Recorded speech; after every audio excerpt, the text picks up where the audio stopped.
Om Namo Bhagavate Vasudevaya. Om Namo Bhagavate Vasudevaya. Om Namo Bhagavate Vasudevaya. So we will conclude the Canto 9 from Brilliant as the Sun, a retelling of Śrīmad Bhagavatam. The concluding chapter number 24 is Krishna's Dynasty. Mukam karoti vachalam pangum langhayate girim yat kripa tamam vande Shri Gurum Deen Tarinam Paramananda Madhavam Shri Chaitanya Ishwaram Hariyum Tatsat. Shukadev named Vidarbha's 3 sons, the youngest of whom Romapad was his favorite. After listing 4 generations of Romapad's descendants, Shukadev mentioned Chaitya, a king 5 generations removed. Parikshit was intrigued. Chaitya, that name is very familiar. Is that name for Damaghosha, Shishupal's father? Yes, that's correct. Now here, of the lineage descending from Vidarbha's second son, Kratha. Shukadev named 20 generations of kings descending from Kratha. The 20th Satvata had 7 sons. He briefly mentioned the 6 sons of Satvata's eldest son, Bhajamana. Then he spoke of Satvata's 5th son, Devavridha. Shukadev said both Devavridha and his son Babru are eulogized in this ancient hymn. Babru is the best of men and his father, Devavridha, is as good as the gods. Because of the association of these two, all the descendants, numbering over 14,000, achieved liberation.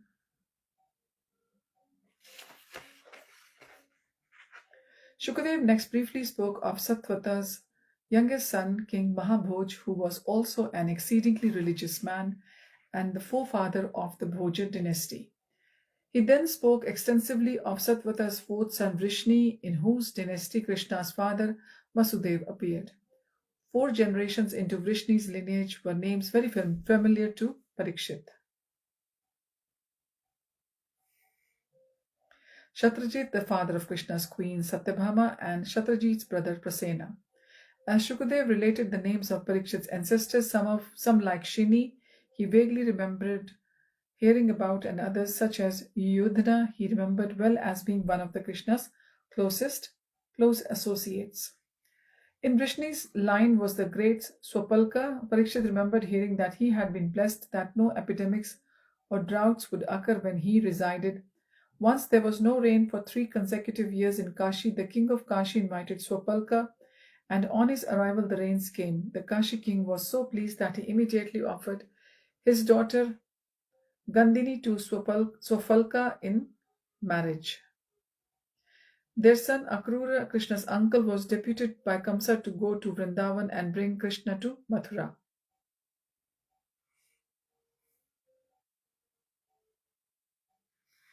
After naming Akrura's 13 siblings and his 2 sons, Shukadev briefly spoke of Swapalka's youngest brother Chitraratha's lineage. He said, all these kings are known as Vrishnis, but here now of the descendants of Vrishni's younger brother Andhaka, who had 4 sons. After listing 9 generations of Andhaka's eldest son Kukura, he named 2 brothers Devaka and Ugrasen as a 10th generation. Devaka had 4 sons and 7 daughters, and all his daughters married Vasudev, Krishna's father. The second to youngest of Devaka's daughters was Devaki, Krishna's birth mother.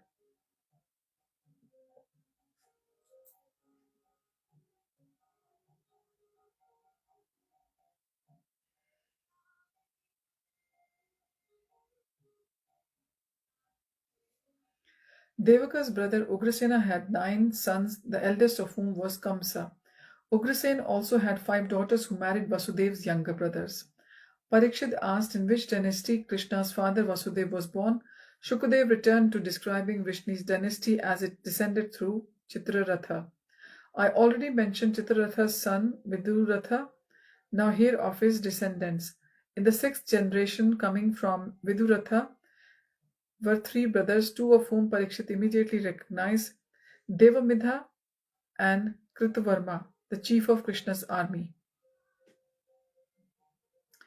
Devamidha was the father of Shurasena. Shurasena and his wife Marisha begot 10 sons, all celebrated for their spotless piety. When Shurasena, eldest son of Vasudev, Krishna's father, was born, kettle drums resounded from the heavenly kingdom. For that reason, Vasudev was also known as Anaka Dundubhi. Shurasena also had 5 daughters, the eldest of whom was Pritha, whom his friend Kunti Bhoj adopted. The later became known as Kunti. She was Parikshit's great-grandmother. Listen, said Shukadev, as I relate the circumstances surrounding the birth of Kunti's firstborn son. King Kunti Bhoj burst into ladies' quarter. Kunti, Kunti, he shouted. The queen appeared. My lord, you appear anxious. What is the matter? Where is Kunti? She is in the gardens playing with her friends, my lord. Pray tell me what is wrong. I have never seen you so upset. Has Kunti misbehaved? If so, please excuse her. She is just a young girl. Misbehaved? No, she has done no wrong. But I must see her immediately. Kunti Bhoj hurried into the gardens calling for his daughter. After touching his feet in respect, Kunti ran to her father and threw her slender arms around him in an embrace. Father, is your court business finished? Do you have time to join our game? Kunti Bhoj stroked his daughter's hair and kissed the top of her head. Dearest Kunti, your father needs your help, he said in a grave voice. The king told Kunti that he had received reports that Durvasa was coming. He is so irascible sage, most demanding and easily provoked to curse. Therefore, Kunti, I want you to serve him during his visit. You are the only person I can trust to appease and satisfy him. Kunti smiled at her concerned father and replied, Father, do not worry. I shall do everything I can to please the venerable sage. A few days later, Durvasa arrived barefoot and clad in deerskin, his matted hair hanging over his weathered shoulders. He entered the royal court carrying only a water pot and a staff. He glowered around the assembly and said, O king, I will stay in your capital for a while. Grant me your hospitality. Kunti Bhoj lay flat before the sage and personally worshipped him before placing him in Kunti's care. My daughter Kunti will look after you, he said. She will provide whatever you require. Kunti became Sage Durvasa's servant for the few weeks he spent in Kunti Bhoj. She would press the sage's feet until he slept, then curl up on the floor outside his room. Often he would wake up in the middle of the night and demand a specific dish. Kunti would run to the kitchens and personally prepare it only for the sage to say he had changed his mind and wanted something else. Sometimes he would throw the food to the floor and harshly rebuke the cook for incompetence. Despite everything, Kunti always remained gentle and pleasant in her dealings with this and served Durvasa with the utmost devotion. On the last evening of his visit, as she massaged his feet, Durvasa spoke kindly to her. Gentle girl, I am highly pleased by your service. Pray ask any boon for you desire of me, for I wish to do you good. Kunti replied, O Holy One, I am satisfied simply by the opportunity to serve you. I desire nothing else. Durvasa smiled. Your attitude is most agreeable. Nevertheless, I wish to give you a benediction. Pray ask me for something. Kunti replied, Great saint, I know not what will be for my good. I will accept any boon you desire to give me. Addressed thus, Durvasa used his mystic powers to look into Kunti's future. Then he taught her a mantra. By chanting this mantra, any god you are thinking of will appear before you and bestow you a child. Kunti lay on her bed a few months later looking at the morning sun. She wondered if mantra worked, could she summon the sun god? In idle playfulness, she chanted it, and to her astonishment, she saw the sun god emerge from the sun globe and enter her room. Flustered, Kunti jumped up. Apologetically, she said, My lord, I was simply examining the effectiveness of this mantra. I am sorry to have called you unnecessarily. Please return and excuse me. The sun god said, O beautiful Pritha, your meeting with the gods cannot be fruitless. Therefore, let me place my seed in your womb, so you may bear a son. I shall arrange to keep your virginity intact since you are still unmarried. Mystically, the sun god impregnated Kunti and then departed for the heavens. The baby, who appeared like a second sun god, was born immediately in the way of the gods. Fearing others' criticism, Kunti, with great difficulty, resisted her motherly instincts and, placing the child in a basket, let him float down the river. Parikshit's brows were knitted in thought. So this was how Karna came to be born. Shukadev's voice broke his reverie. My dear Parikshit, shortly after this incident, your great-grandfather, the pious and chivalrous King Pandu, married Kunti.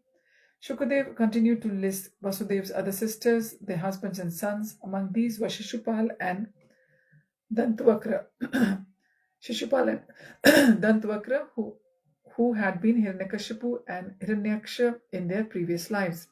He also listed Vasudev's brothers and their wives and sons. Eager to speak about Krishna's pastime, Shukadev only briefly listed Krishna's 13 mothers, who were Devki's co-wives, as well as his brothers, his sister, and many of his half-brothers, 8 of whom were incarnations of the Vasus. Krishna's sister Subhadra married Arjun and thus became Parikshit's grandmother. Parikshit shook his head in wonderment. How is it that Krishna, the Supreme Personality of Godhead, appeared as one of the Vasudev's many children?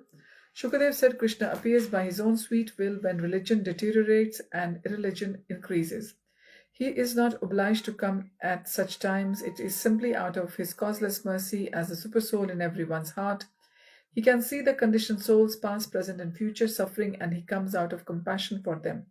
Parikshit said, if he truly feels pity for the conditioned souls, why does he place them in the material world?